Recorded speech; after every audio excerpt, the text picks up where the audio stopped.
네, 안녕하십니까? 수산물 품질관리사에서 법령을 강의하는 이영표입니다. 자, 여러분들 우리 관련 법령에 관한 내용을 몇 가지 말씀을 드리도록 할 겁니다. 이번 우리 시험 자체가요, 벌써 5회 시험에 이제 임박해 있네요. 보통 우리 시험 자체가 여름에 보통 7월경에 실시가 되고 있습니다. 저희 과목은 1차 과목에 들어가 있죠. 그래서 수산물 품질관리 법령입니다. 자, 일반적으로 여러분들 수산물 품질 관리에 관련돼 가지고 보시면 우리 품질 관리 관련 법령이다라고 나오는 것이죠. 이게 이제 우리 시험의 1차 과목에 들어가 있는 법령입니다. 자, 그래서 자, 우리 1차 과목은 4과목으로 실시가 되고 있죠. 근데 1차 과목 중에 우리 관련 법령이 있어요. 이 관련 법령은 우리 법의 내용이죠. 수산물 품질 관리에 관련된 그런 내용에 관한 법령입니다. 자, 이것을 정리하는데요. 저희 시험은 객관식 문제죠. 정해서 25문제가 출제가 됩니다. 그죠? 25문항이 출제가 될 것이고 우리 지문상으로는 사지선다형이다 이렇게 보시면 됩니다. 일단 우리 법령의 내용이 어떻게 구성되어 있고 또 어떻게 공부해야 되는지 방향을 한번 잡아보도록 할 거예요. 자, 현재 우리 수산물 품질관리 관련 법령은 우리 지난해까지는 4개 법령이지만 이번에 하나 더 추가돼서 5개 법률을 공부하는 것이죠. 그래서 그 관련 법령은 우리 시험법에 들어가 있는 법령은 첫 번째가 가장 대표적인 농산물 품질관리법입니다. 자, 농산물 품질관리법이다 이렇게 보시면 되겠고요. 자, 두 번째 법이 유통 및 가격 안정이죠. 그래서 농산물 유통 및 가격 안정에 관한 법률이다 이렇게 보시면 됩니다. 농산물 유통 및 가격 안정에 관한 법률. 자, 세 번째 우리 법률이 원산지 표시죠. 농산물의 원산지 표시에 관한 법률. 원산지 표시법이라고 생각하시면 돼요. 표시에 관한 법률. 자, 이것을 정리할 것이고요. 자, 네 번째는 우리 법 제목이 길죠. 한마디로 친환경, 농업, 육성 및 유기식품 등의 관리 지원에 관한 법률입니다. 그래서 우리 친환경, 농업, 육성입니다. 자, 친환경, 농업, 육성 자, 또는 우리 유기식품 등의 관리 지원에 관한 법률이다. 유기식품이죠. 관리 지원에 관한 법률 이렇게 보시면 되겠고요. 자, 다섯 번째가 이제 올해 새로 추가된 것이죠. 자, 수산물 유통 및 관리 지원에 관한 법률입니다. 그래서 수산물 유통에 관한 대목이죠. 자, 수산물 유통입니다. 여기는 관리나 지원에 관한 법률 이렇게 보시면 되겠어요. 이 5개 법을 공부하는 것이 우리 품질관리 관련 법령이다. 이렇게 보시면 되겠고요. 일단 25문항 중에 출제 비중을 말씀드리면 농산물 품질관리법이죠. 우리 품질관리법은 기본적으로 우리 1회 시험하고 2회 시험에서는 10문항이 출제가 됐어요. 3회, 4회에서는 9문항. 이 추세를 본다면 9문항이 출제된다. 4회 기준으로 본다면 9문항이 출제가 됐다. 이렇게 봐두시면 되겠고요. 또 농산물 유통 및 가격 안정하는 법률이죠. 자, 이 법률은 기존에 우리 1, 2회 때는 6문항이 출제되다가 3, 4회 때는 7문항이 출제가 되고 있습니다. 7문항 이렇게 보시면 되겠고요. 또 원산지 표시에 관한 법률이죠. 자, 이 부분도 우리 1회, 2회, 3회 때까지 6문항이 출제가 됐었어요. 그런데 4회 때는 7문항으로 1문항이 더 늘었습니다. 그래서 7문항이 출제된다고 생각하시면 되겠고요.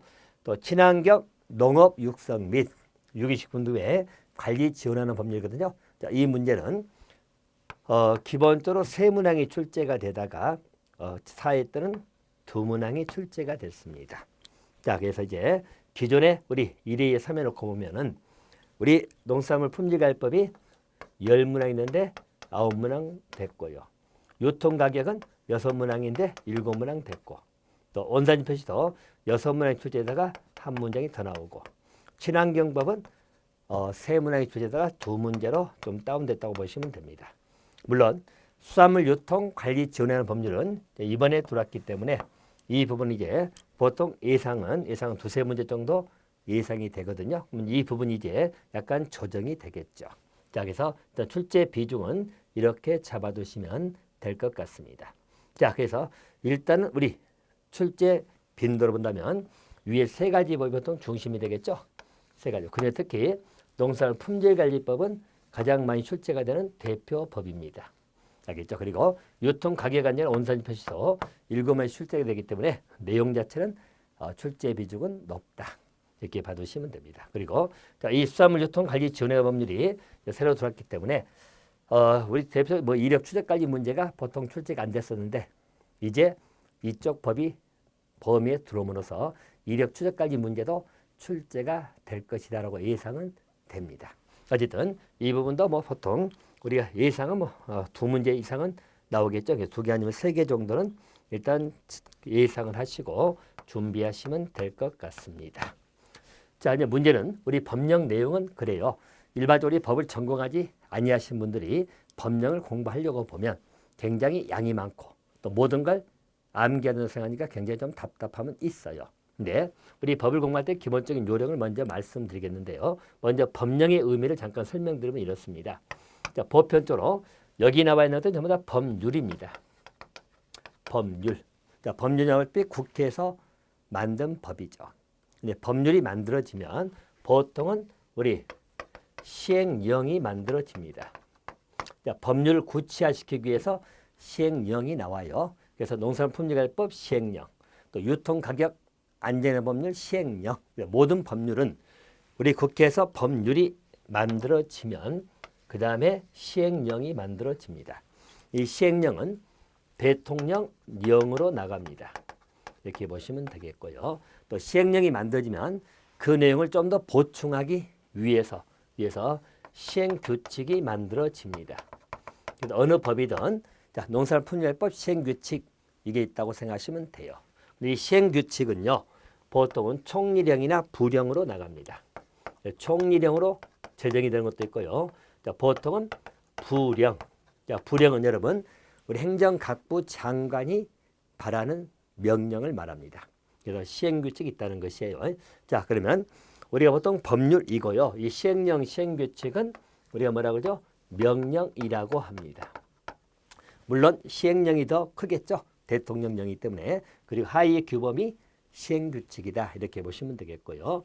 자, 그래서 여기에서 보통들 우리 법률하고 명령을 합해서 뭐라고 하죠? 이것을 법령이다. 이렇게 보는 것입니다. 그래서 실제 우리 법령은 시행령, 시행규칙도 우리 시험범위에 들어간다. 이렇게 보시면 되겠어요. 대신 내용 자체가 좀 더 시행규칙 내려갈수록 시행령에서 시행규칙 내려갈수록 내용이 좀 더 디테일합니다. 곧 이 말은 세세한 부분까지 암기할 부분이 많다. 이렇게 보시면 되는데 자, 이 모든 것을 완벽하게 다 암기할 수는 없어요. 그래서 일단 우리 법률의 조문에 연계된 시행령, 또 시행령 조문에 연계된 시행규칙, 그 중에서도 중요한 부분들, 자, 보통 이게 출제가 되는 것이고요.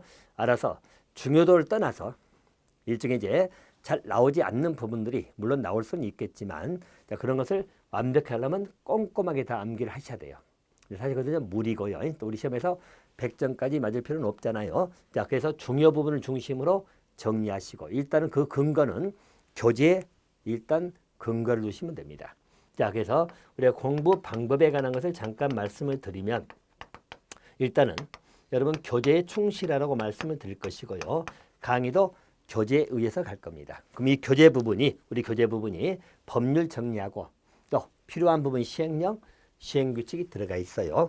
교재에 충실해서 정리를 하시면 되겠고요. 자, 두 번째는 우리가 법 조문, 전부 다 우리 법 조문들이거든요. 이 조문들을 공부할 때는 전체 외워서 쓰는 건 아니잖아요. 주관식이 아니기 때문에 객관식은 항상 우리 키워드, 즉 핵심 단어들이죠. 그래서 우리 핵심 단어, 다시 말하면 우리 키워드 중심으로 공부를 하시면 됩니다. 그래서 핵심 단어 중심으로 공부해라. 자, 이 말의 의미는 뭐냐면 법조문은 법에서 규제를 하겠다는 이야기이기 때문에 어느 파트를 어떻게 규제할 거냐 그 내용이 중요한 것이지 조사라든가 이건 그다지 중요하지 않겠죠. 문맥상에 조금 어설픈 게 있다 하더라도 핵심적인 키워드 가지고 문제를 풀어내시면 됩니다. 그래서 핵심 단어를 중심으로 공부할 것이다. 또 저희 강의도 그렇게 진행할 겁니다. 그래서 어떻게 문제를 바꿀 것이냐 이런 쪽에 초점 맞춰서 강의할 거니까 강의를 잘 들으시면서 어떤 게 강조점이 될 거다. 이걸 중심으로 정리를 하시면 될 것 같습니다. 자, 그리고 또 한 가지. 그냥 중요한 것은 이제 또 조문 중에서 숫자 같은 거 있죠. 자, 이 숫자들에 관한 것은 어쩔 수 없습니다. 이것은 암기를 할 수밖에 없다. 숫자를 암기하더라도 우리가 1년, 2년, 뭐 20일, 15일 이렇게 오더라도 어느 파트에서 15일인가 꼭 그것을 연계해 가지고 암기를 해주시면 되겠고요. 자, 그리고 마지막에는 자, 우리가 이 이론적인 공부를 했다 하더라도 그 이론들을 바로 뭐죠? 문제 적응해 가는 겁니다. 자, 문제 적응해 가는 과정들. 자, 그래서 문제를 꼭 풀어보셔야 된다는 이야기입니다. 우리가 이론을 공부했다 하더라도 이게 문제에서 어떻게 다뤄지는가를 꼭 기억해 두시고요. 이 문제를 정리하는 것은요. 현재 우리 사회까지 기출문제가 나와 있어요. 기출문제는 기본이고요. 제가 기출문제들은 매 강의에서 다 소개를 할 겁니다. 그래서 이 파트가 이렇게 나왔다라고 정리가 되면 기출문제 기본적으로 정돈해 주셔야 되고 아울러서 예상 문제 드립니다.